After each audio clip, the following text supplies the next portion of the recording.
lupa subscribe.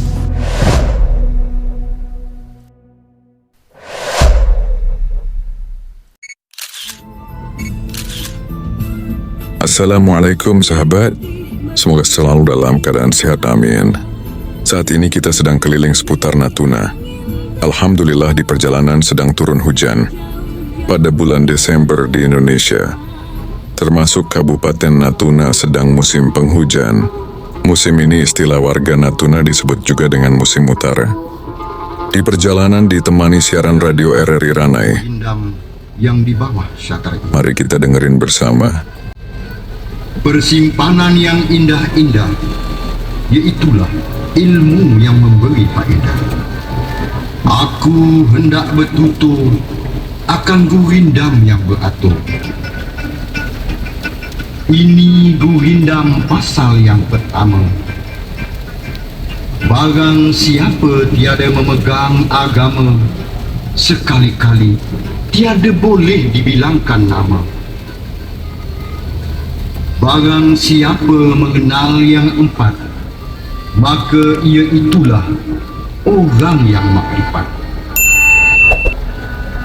Barang siapa mengenal Allah, suruh dan tegahnya, tiada ia menyalah.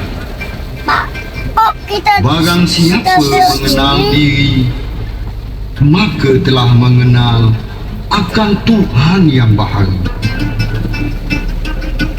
Barang siapa mengenal dunia, tahulah ia barang yang terpedaya. Barang siapa mengenal akhirat, tahulah ia dunia mudarat.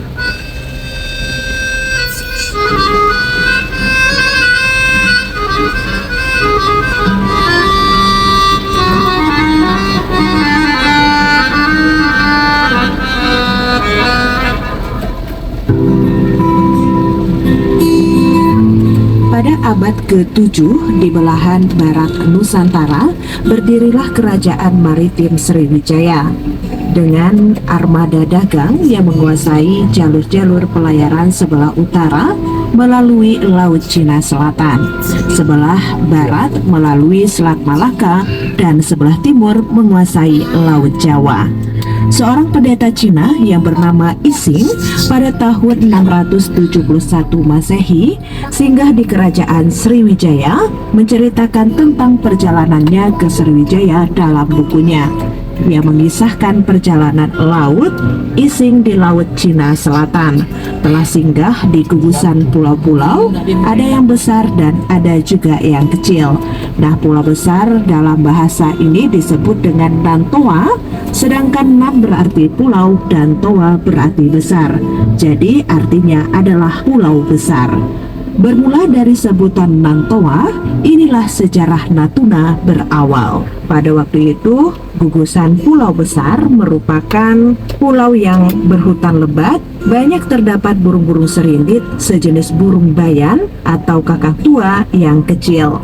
Oleh karena itu, pulau besar berubah sebutan menjadi atau diganti dengan nama menjadi Pulau Serindit Natuna sekarang. Pada masa pemerintahan Sultan Alauddin Riyad Shah III tahun 1597 sampai dengan 1655 Masehi memerintahkan di Johor.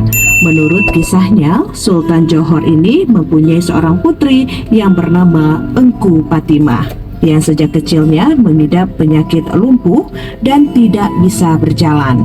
Engku Putri meminta kepada ayahnya untuk dia pindah ke sebuah pulau, yaitu Pulau Punguran, dan ayahnya setuju dengan permintaan sang putri.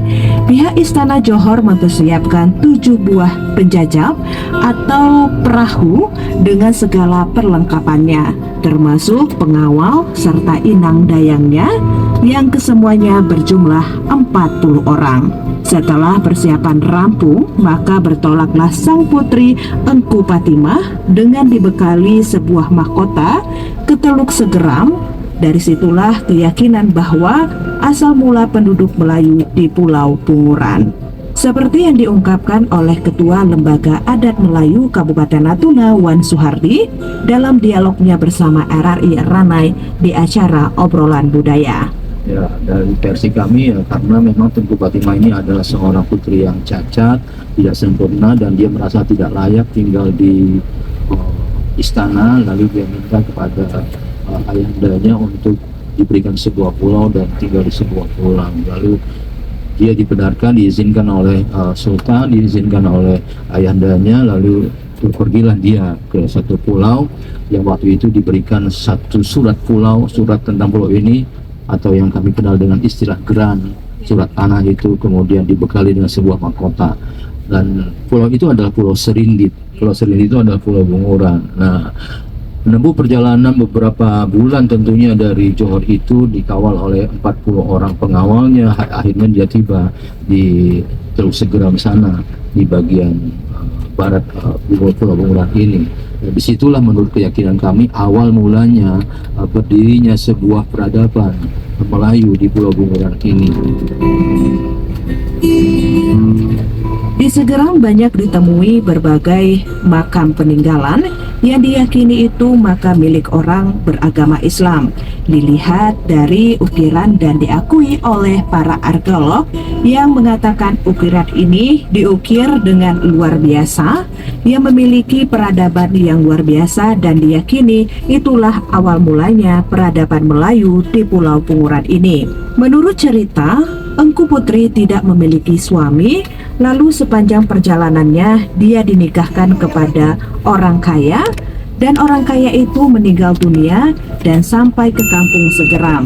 Dia dinikahkan kepada orang kaya yang ke-40 dan orang kaya tersebut menolaknya, dan Engku Putri berupaya mencari jodohnya, dan dia bertemu kepada seorang pemuda yang terdampar dari Patani yang dikenal dengan nama Demang Megat. Mereka menikah dan pemuda tersebut tidak meninggal dunia seperti yang diungkapkan oleh Wan Suhardi.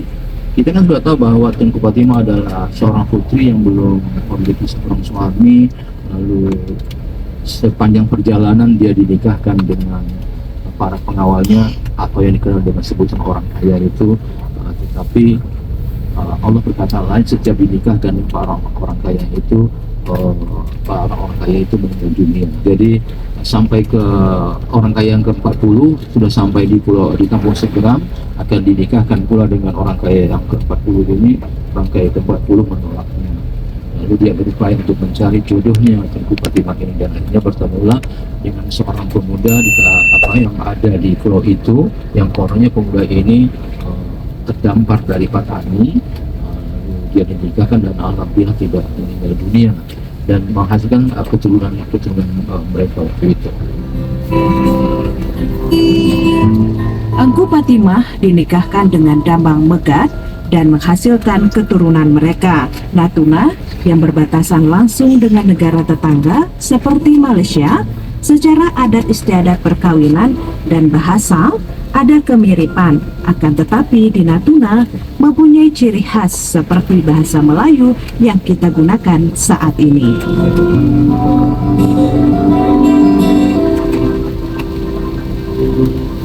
Ini kuisah pasal yang kedua.